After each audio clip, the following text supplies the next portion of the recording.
So I'm here today with the Ear Hustling podcast with James Montgomery and Eric Smith, and we're about to go into one of my favorite segments, and it is called the High Five.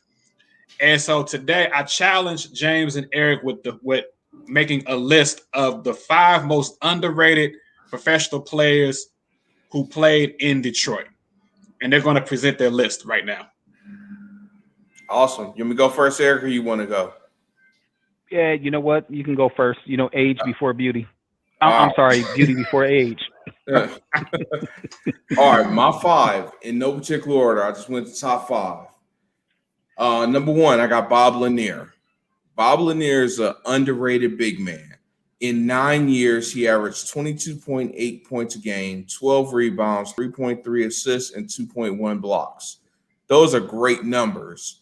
And he's underrated. Once again, when you talk about great big men of the history of the league, Bob Lanier is not talked about. And once again, those are some pretty good numbers over a 9-year span. Switching gears to baseball, number 2 for me is Lou Whitaker, second baseman, 2,000 hits, 1,000 RBIs, 1,000 runs, 200 home runs, 1,000 walks.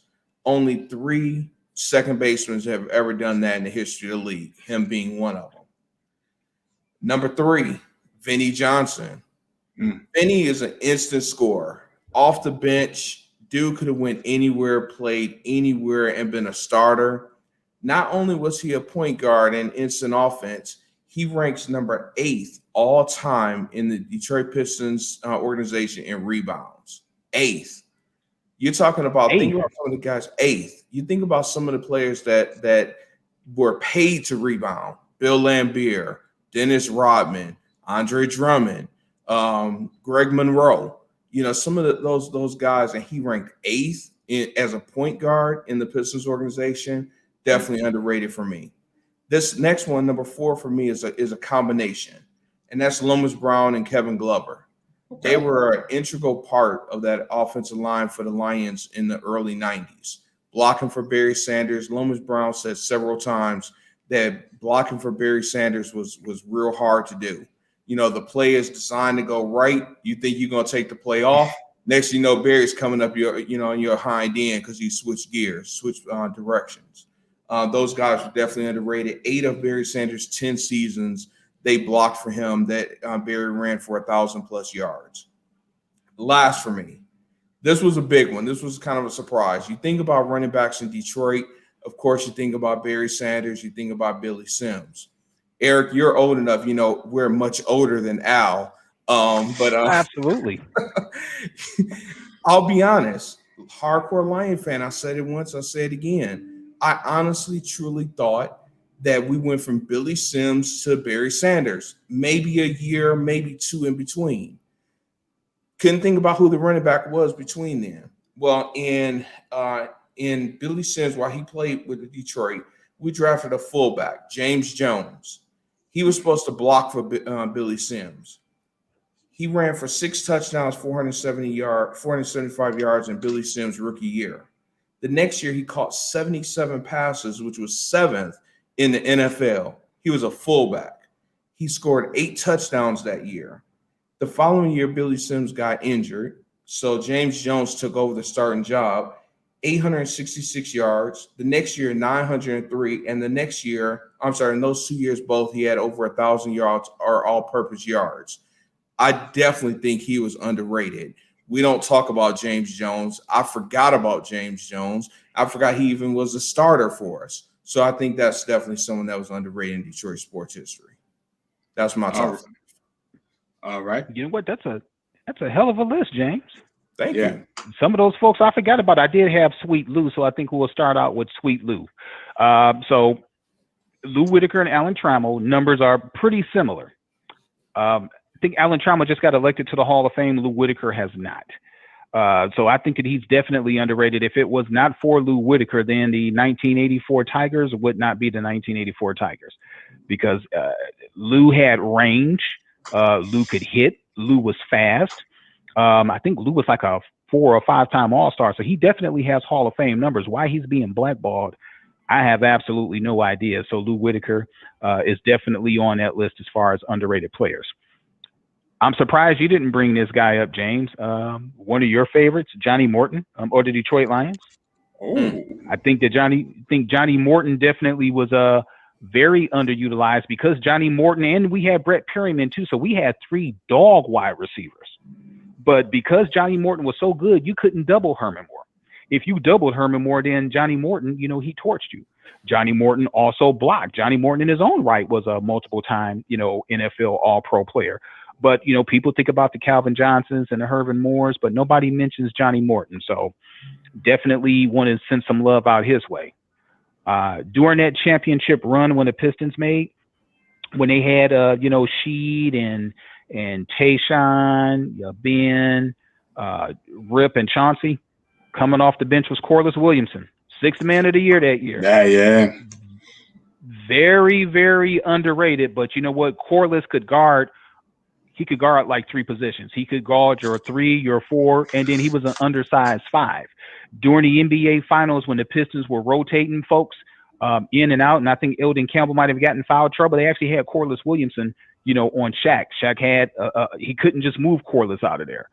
Corliss was like an old-fashioned back to the basket. He had a mid-range jumper. So Corliss Williamson, in my opinion, definitely underrated. Now we're going to go hockey. I know we probably don't know a lot about hockey, but what was that? Dominique Hashick? You remember him? I do. Goaltender. Man, one of the greatest. Yep. Man, that he was one of the greatest, but in Detroit he was underutilized. I know he won some rings in Detroit, but people were for some reason giving that dude flack. I mean, that dude was amazing to me. He doesn't get the credit for the championships that the Red Wings were winning back in the day. I mean, doing splits, just doing all kinds of crazy stuff. So Dominic Hasek, absolutely loved him. And I'm probably going to surprise you a little bit with this one, but number 5 on my list, Grant Hill. Grant Hill doesn't get the love for being a superstar in Detroit when he was healthy. The first 5 years when he was in Detroit, he was primarily healthy. Who was better than Grant? Who could you honestly say was better than Grant Hill when Grant Hill was healthy those first 5 years in the league? People talk about the injuries. We remember how Grant Hill was doing folks in. Remember, Grant Hill was playing against Jordan. He played against Jordan and he played against Kobe. And the stats that Grant Hill put up before he got hurt, you should have been talking Grant Hill top 10 all time if Grant Hill would have stayed healthy easily. We wouldn't have been having a LeBron James conversation. So that's my top 5. Well, you know what? I want to throw something in real quick, if I may. You mentioned Dominic Hasek. As a Detroit sports fan, Al, you may or may not have heard this before. There's the 2 most popular people in Detroit sports is always the backup goaltender for the Red Wings and the backup quarterback for the Lions. Those are the most 2 popular people because we always want those guys pulled, especially when the Red Wings were hot. So Jimmy Howard, when he was backing up Hasek, Chris Osgood, when he backed up Hasek, Jimmy Osgood, when he backed up Jimmy Howard, when he backed up Chris Osgood, they were always the one, get that other guy out of here, get them in, and every single backup that you could possibly think of in Detroit Lions history, backup quarterback, we always wanted him. He was always the savior. Scott Mitchell was there, whoever his backup was. I can't remember who his backup was, but Charlie. Was it Andre Ware? No, not Andre was long gone before then. But it may have been Charlie Batch, as a matter of fact. But Charlie Batch, when he was the backup, we want Charlie Batch. Charlie Batch got in. I hurt my finger. I can't play. So then we wanted his backup. So it's just a revolving door. Whoever the backup is, that's who we want. So I'm surprised to hear you say Dominic Hasek. But once again, that's part of the reason why. And year, I mean, I'm sorry, Al, go ahead, please. In the year, I remember when y'all was talking about Herman Moore, and I remember they had Barry Sanders, they had Herman Moore, they had Scott Mitchell at quarterback, and they had that other receiver, Perryman. That was a dangerous tree. I'm like, these boys can make a run, and then they ended up going to Philadelphia and getting lit. And I remember Scott Mitchell getting benched, and they put that other boy in there, Frank Wright, who's now the coach of the Colts. And they called him Magic Man in Buffalo because he came in for Jim Kelly a couple times and doing their Super Bowl run. So when you was talking about Johnny Morton, I'm like, man, I remember those days, man. Wayne Fonts, and that was like the last time they were really right before the Bobby Ross era was relevant. Yeah.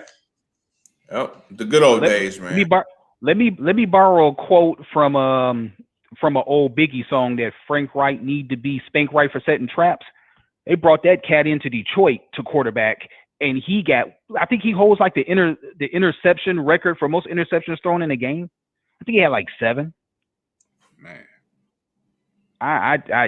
But yeah, you're right. We had like some like our place kickers.